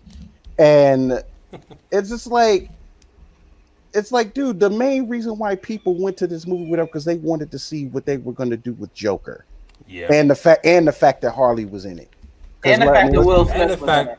and the fact that Batman was in it too. For the That small too. amount of So- time he was in there, I wanted to see Batman myself. right. So it was just like, dude, that's why it's just like him being in this movie to me is just like another check off the list of Zack Snyder just doing too much with a movie that apparently only exists now because he finessed AT&T and Warner Brothers out of some more money. So, So and oh, I'm sorry, Kyle. I just really quick. I just am curious. Like, what are they supposed? I just want to know what they're doing with them. Because in the movie itself, the goal was to prepare for. They got warning about Steppenwolf and alien, alien technology and all this other kind of shit and stuff. It was Stuff way that's too been busy. foretold. You know what I'm Yeah. saying? And now It's you got like- Leto in here, and it's like, what? Like who? What? How? Yeah, Where? the movie is like, just way it's- too busy. yeah. It's Yeah, just- so I guess that's how I feel. What you just said. I feel like it's getting too busy, and obviously again it's now it's a part of this four part miniseries. It's now that now a thing. But I guess I don't see how he fits in at all. Like, why would you, unless you're going to throw him in at the end again, because as we all have seen, comic book movies are throwing in stuff at the end of I movies now guarantee to like you- foreshadow something else that may be coming. I could see maybe something like that, but unless you go put Leto in another movie, I guarantee you they're doing this because it's just going to end up being more bat wank. That's all it is. Like, that's all I can see, because let's be real. Out of the between BVS and this movie, like in this rehash or whatever, I guarantee you he's gonna go out of his way to make Batman look more like more of the badass. Because let's be real, It's almost He like had- that. he had all the badass moments in BVS. did. Regardless of how badly he was written, he had all the badass He moments. did. He did. So- He did. It's Yeah. almost like the rich billionaire with mental issues specifically appeals to the guy who digs Ayn Rand's philosophy. I wonder why. I wonder if there's some kind of connection there. Right. Mm. So that's just kind of how I feel with this thing, and just overall, like, why I don't necessarily care as is going forward is just like, again, because we still get more stuff coming out surrounding this film.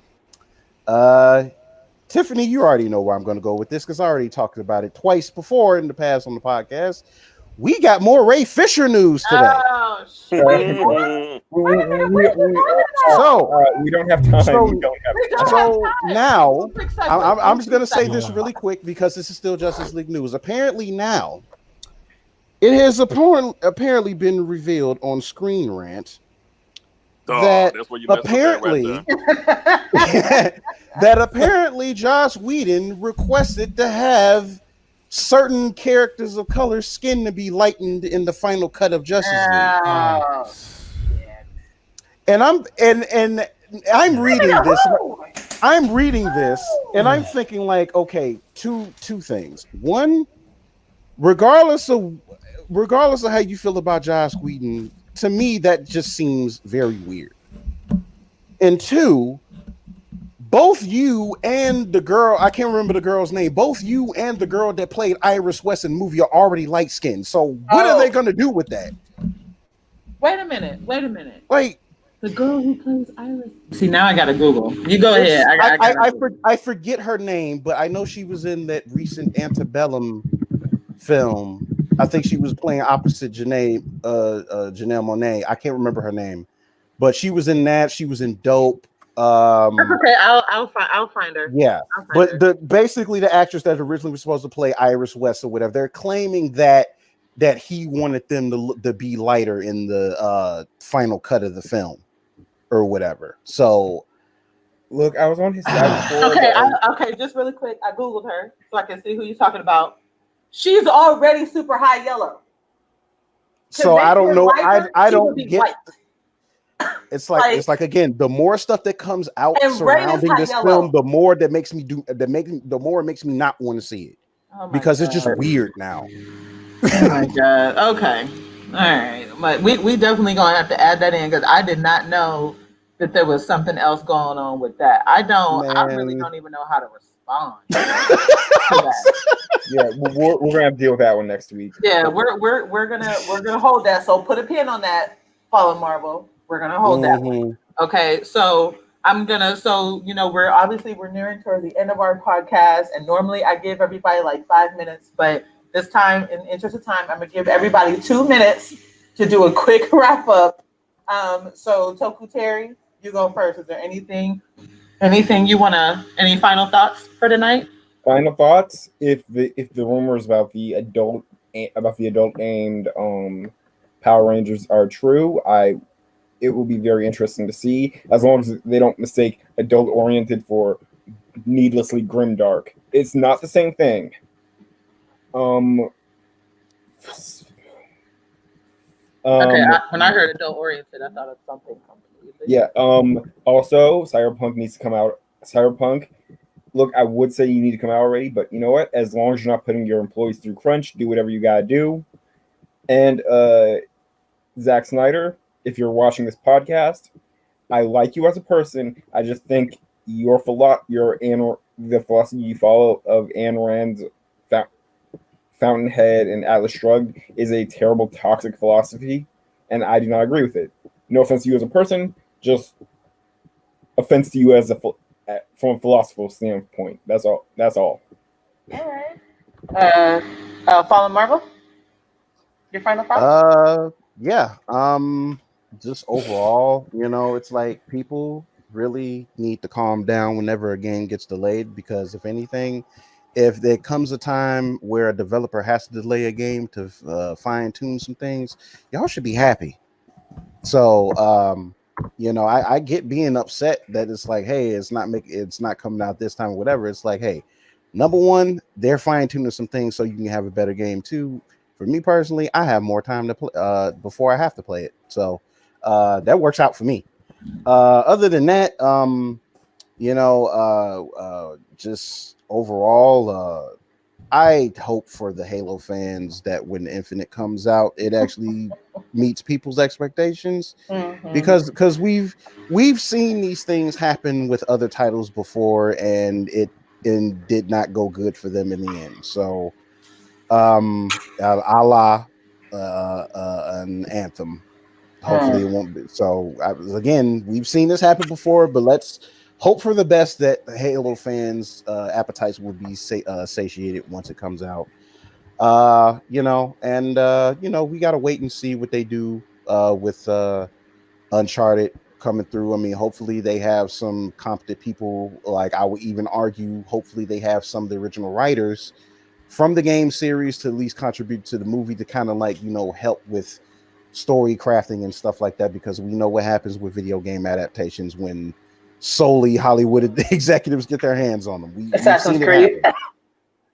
Yeah, and soon to be Monster Hunter in that I think next month maybe. Hey, just So, because Mila Jovovich is in the Monster Hunter movie doesn't mean it's. I couldn't finish that sentence. listen. Her and her husband are a part of this movie. Is basically going to be Resident Hunter month for evil. Ludacris, Okay, is there a rapper in there? Ain't it Ludacris T.I.'s or- in it. T.I.'s in this movie. Yeah. So it's like I have no faith in this movie. Like, look, the monsters look cool. I'll say that, but like I said, we've seen it happen before. All we have to do is just wait and see with Uncharted. As far as good old Lido Joker, Cholo Joker, Not sure. I gotta move. See, that was your 2 minutes. That was your 2 minutes. Okay, all right. Okay, I'm just saying. I'm just saying I don't know. That's all I'm saying. I don't know. Justin, what's your wrap up? All right, shout out to Nia DaCosta being the first black woman to direct a Marvel movie. Yay, we didn't talk about it. She'll be directing Captain Marvel 2. Let the hate begin even more now. Yep. Because they hated on Captain Marvel in the first one. God, that's a whole nother show. For nothing at all. If you had a problem with her acting, that's fine. But since she wanted more diversity, look at these guys who've been ringing since like the 60s and 70s. Like, well, I don't like God, this man, shut up. But now as a black woman directing one of the more hated movies in Marvel because the lead one was like strong as hell and just kicked ass the whole movie. I can't wait. That's all Okay. So my quick 2 wrap ups is kind of all a little mostly gaming. I'm looking forward to. I really am planning on picking up the last Ronin comic. So if I don't get to it, if anybody on this podcast loves me enough, you can get it to me. Okay, I'm easy. Otherwise, you know what I'm saying. I actually am looking forward to that because I do think the story is mad unique. And Halo. I don't know what to say about Halo. Like, I really do hope it comes out and it is what it is because, again, for a game to cost $70-something, I really don't want 2004 graphics. You know what I'm saying, on gameplay. So I'll say that like make it make sense. You know what I'm saying with that. I'm okay with Cyberpunk being pushed back because, like we all said before on the podcast, we don't need nothing unfinished. Games are getting to be way too expensive, and that's something we, Kyle and Jensen and Toku Terry, that honestly, inflation, that's kind of something we may need to talk about. I think we talked about on a previous one. But games are getting way too expensive for it to be unfinished, for stuff not to work. You know what I'm saying? For things not to look right. And so if they got to push it back a little less than a month to get it all together, especially if they're shipping for current gen and next gen consoles and PC. They're pretty busy. Yeah, exactly. You know what I'm saying? I'm okay with that delay. I agree with what Justin said on his about, and what we all said earlier. Death threats aren't necessary, especially when it ain't your name and reputation on the line. Like, you have no reason to send death threats to anybody for a game that all you're going to do is buy. Like, that's it. So I'm gonna need everybody to calm down. You know, put that Mountain Dew away, drink some chamomile tea. You know what I'm saying? Go to a therapist and get that shit together. Random, because I got like 30 seconds. Random, we didn't talk about it. We talked about it a little bit in our chat, but random, The Great Pumpkin's not going to be aired nationally this year, and I'm a little sad about that. It's going to be exclusively on Apple, which is whack. So apparently Apple bought the rights to Charlie Brown. This is what we're in, people. Companies are buying the rights to classic movies and shows, and I'm a little sad about that because I watched The Great Pumpkin every year. So that's my little random thing that we ain't really talked about as part of my close up. So that's our show, y'all.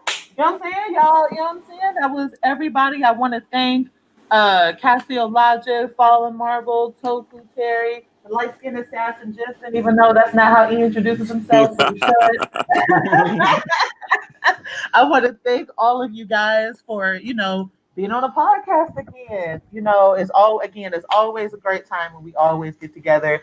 It's always lovely jokes and knowledge. Like, I learned a lot of stuff from a lot of you guys every week, and I hope it's the same for y'all whenever I talk, even though we get into debate sometimes, especially Fallen Marvel. Oh, for sure.